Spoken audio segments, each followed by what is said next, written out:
can you believe, is what was going on a year ago. And as we know, it's a year since South Africa was rocked by the worst violence since apartheid ended, following the imprisonment of former President Jacob Zuma on the 7th of July, 2021.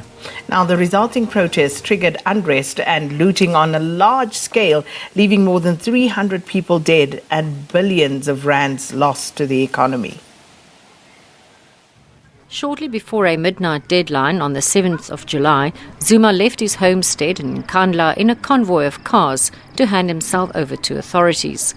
He was to serve his 15-month prison sentence handed to him by the Constitutional Court for contempt of court. The conviction followed Zuma's defiance of an instruction to appear before the Zondo Commission of Inquiry into State Capture to answer to allegations of high-level corruption during his time in office. Prison authorities later confirmed that Zuma was incarcerated at the Escort Correctional Centre in KwaZulu-Natal. 2 days after his incarceration, the Pietermaritzburg High Court dismissed Zuma's application to overturn his prison sentence, ruling that a lower court couldn't overturn a decision made by the Apex Court. Zuma's rescission applications to the Constitutional Court was still to be heard the following week. Meanwhile, numerous posts on social media encouraged protests, including attacks on highways and retail centres in support of Zuma. On the evening of the 9th of July, protesters blockaded the N3 highway and torched at least 20 trucks and looted shops in the Mooi River area. Protesters later closed the N3 and N2 highways, which affected the transportation of goods from Durban and Richards Bay to the industrial hub of Johannesburg and Cape Town. The unrest spread within KwaZulu-Natal. Shopping malls and centres were ransacked by mobs who took food, electronic goods, clothes and liquor. Attacks on retail centres also spread inland to Gauteng. In Durban and Pietermaritzburg, crowds of looters attacked warehouses and set alight several buildings and factories. The looting and violence forced multiple businesses and retailers to close. While initially the protest appeared to have been in support of calls for the release of Zuma, the situation later degenerated into acts of criminality. Government called for calm amidst growing threats to shut down the province.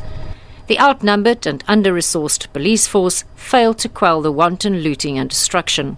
As a result, private security companies, armed civilians and vigilante groups took on law enforcement duties by protecting businesses and communities from rioting and looting.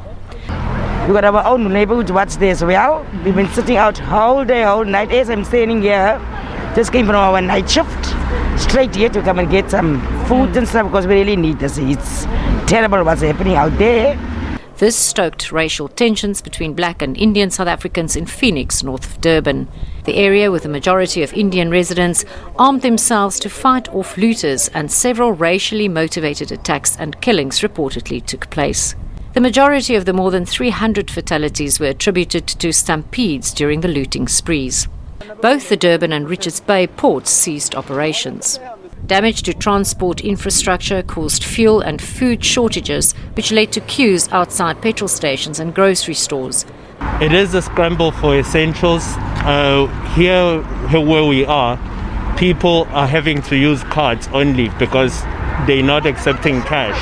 And people are going to be only taking 20 items per person. The harvesting and distribution of fresh produce were interrupted. The supply of medicine was disrupted and the COVID-19 vaccine rollout program was affected, while the country was still battling the third wave of infections. Government grants and pension payouts were also affected. On the 12th of July, the South African National Defence Force was deployed to help restore calm. And on the same day, the Constitutional Court dismissed Zuma's application to rescind the ruling to imprison him. More than 2,000 people were arrested in the province. After about 10 days of unrest, government started to count the losses. The economic impact of the July unrest is estimated at between 35 and 50 billion rand. Renee Heine, SABC News.